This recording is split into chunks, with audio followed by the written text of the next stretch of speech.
So I worship you, even in the wilderness. Overflow me with your presence. I worship you, even in the coldest nights. Holy Spirit, light my fire, singing praises to my God forever, forever. Holy Spirit, light my fire, singing praises to my God forever.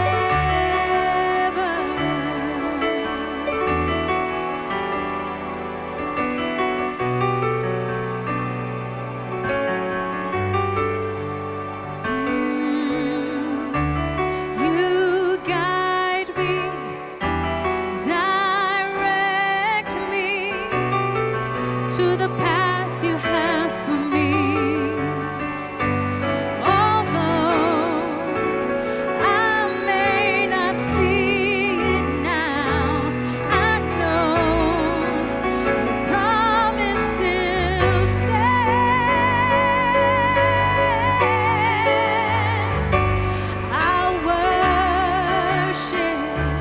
I worship you, even in the wilderness. Overflow me with your presence. I worship you, even in the coldest nights. Holy Spirit, light my fire, singing praises to my God forever, forever. Even in the coldest nights, Holy Spirit, light my fire, singing praises to my God forever.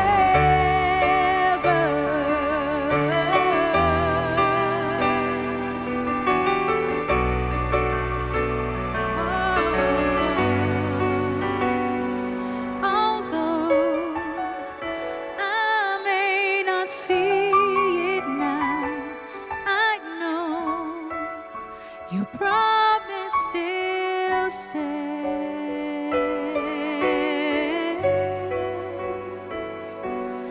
I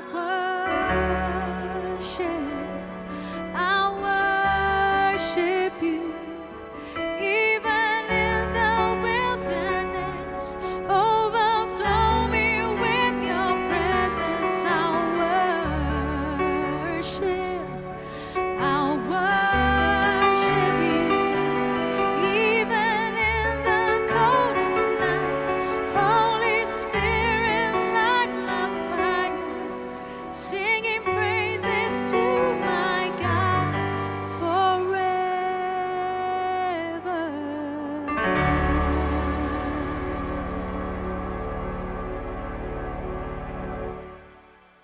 Kembali lagi ke Roti Manis bersama saya Felix Agus di sini, dan kali ini temanya adalah sabar. Mungkin Bapak Ibu Saudara teman-teman semua menyaksikannya, sama-sama ngelus dadanya yuk, pagi hari ini yuk, siang hari ini yuk, malam hari ini yuk, yang menyaksikan kapanpun, sabar.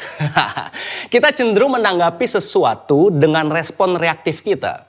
Benar nggak? Apalagi kalau laki-laki di perjalanan nih ya, ada yang nyalip dikit gitu ya. Apaan sih orang pengen kejar. Saya dulu waktu muda gitu, siapin ada stick hoki di mobil belakang supaya saya kejar, dan akhirnya ya saya cari ribut sekalian gitu karena melampiaskan emosi sekalian karena nggak sabaran. Nah, yang membuat kita nggak sabaran adalah ketika kita menanggapi sesuatu dengan respon reaktif kita, dan kita nggak sadar bahwa ketidaksabaran kita membuka pintu atau membuka peluang iblis untuk memakai waktu itu jadi waktu terbaiknya dia buat ngerjain kita. Sekali lagi ya, kita seringkali lupa dan gak sadar bahwa ketidaksabaran kita jadi pintu yang dibuka iblis untuk membawa kita dalam kehendaknya, dalam jeratnya. Teman-teman semua, Bapak Ibu Saudara semua yang menyaksikannya pasti tahu cerita tentang Abraham, di mana gak sabaran menanti janjinya Tuhan, harus ngambil pegawainya gitu ya, untuk jadi sarana menghasilkan keturunan yang akhirnya ribut sampai sekarang diawali ketidaksabaran. Nah, apa yang Alkitab katakan di Yakobus 1 ayat 2 sampai 4. Saudara-saudaraku, anggaplah sebagai suatu kebahagiaan apabila kamu jatuh ke dalam berbagai-bagai pencobaan. Sebab kamu tahu bahwa ujian terhadap imanmu itu menghasilkan ketekunan. Dan biarlah ketekunan itu memperoleh buah yang matang, supaya kamu menjadi sempurna dan utuh dan tak kekurangan suatu apapun.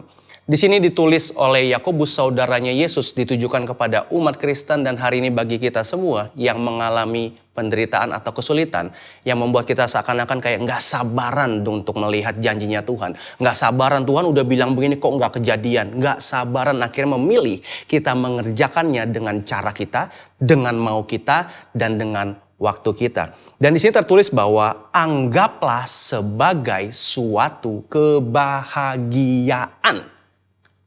Ini yang membuat kita gagal dalam kesabaran.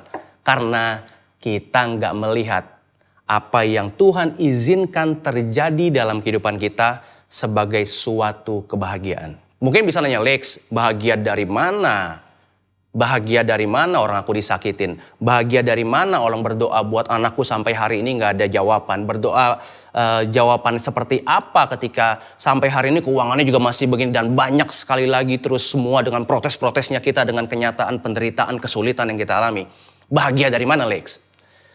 Kok bisa-bisanya bisa bilang suatu kebahagiaan sesuatu yang kita lihat nggak bahagia sekarang?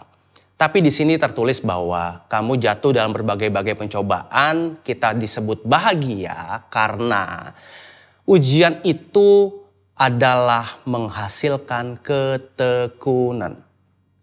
Menghasilkan ketekunan bahwa dalam apa yang Tuhan izinkan terjadi sama kita semua hari-hari ini, dalam konteks penderitaan apapun, itu bagian daripada ujian iman kita. Iman kita yang sedang dites untuk apakah ada dalam ketekunan. Iman itu bukan berbicara hari ini percaya, besok tidak, sekarang percaya, besok enggak. Tapi dalam artian kita tahu persis bahwa apa yang Tuhan rancangkan, Tuhan izinkan baik adanya buat kita semua. Makanya berbicara tentang kesabaran ketika melihat bahwa pencobaan itu yang kita alami adalah sebuah kebahagiaan. Kenapa sebuah kebahagiaan? Karena dites, ujian. Mungkin kecenderungan generasi sekarang ya pengennya dapat sertifikatnya aja biar cepat, nggak usah ikut ujiannya.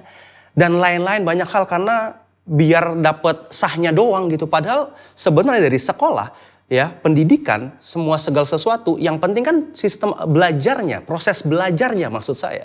Hari-hari yang belajar yang diajarin apa, kita dapat apa, sehingga bisa dites seberapa saya tahu, seberapa saya menghidupinya dengan ujian. Apakah di sini ada Bapak Ibu Saudara yang happy kalau anaknya nggak ada ujian, sekolah aja terus, nggak ada ujian kenaikannya? Bahwa ujian itu jadi sebuah kebahagiaan karena untuk menghasilkan ketekunan dalam iman kita. Apakah berhenti dalam ketekunan iman? Enggak. Di sini ayat selanjutnya berbicara bahwa ketekunan itu memperoleh buah yang matang. Nah, kita mau buah yang matang aja kan? Kita mau janjinya Tuhan yang tercapai, kita mau semua segala sesuatu nyampe hari ini ada, nyata, terlihat jelas bagi kita, penderitaan selesai. Kita pengennya ke sana. Tapi di sini tertulis bahwa ketekunan itu memperoleh buah yang matang. Ternyata buah yang matang didapat lewat ketekunan iman. Ketekunan iman didapat lewat ujian. Nah, kita menghadapinya dengan tahu bahwa ini sebuah kebahagiaan. Dan akhirnya tertulis begini, supaya kamu menjadi sempurna dan utuh dan tak kekurangan suatu apapun. Ketidaksabaran membuat kita, sekali lagi ya, ketidaksabaran membuat kita menjadi kekurangan banyak hal. Ya, tapi dalam kesabaran, melihat penderitaan sebuah kebahagiaan menjadikan kita kuat dalam iman, ketekunan, memperoleh buah yang matang. Dan akhirnya buah itu yang dinikmati diri kita dan dinikmati banyak orang, mempermuliakan nama Tuhan.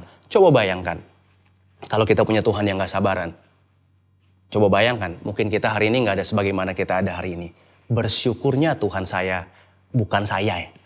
Kalau Tuhan saya gak sabaran. Saya gak bisa ngeliat Felix yang besoknya baik-baik aja, besoknya bisa bikin salah. Untungnya kita punya Tuhan yang sabar.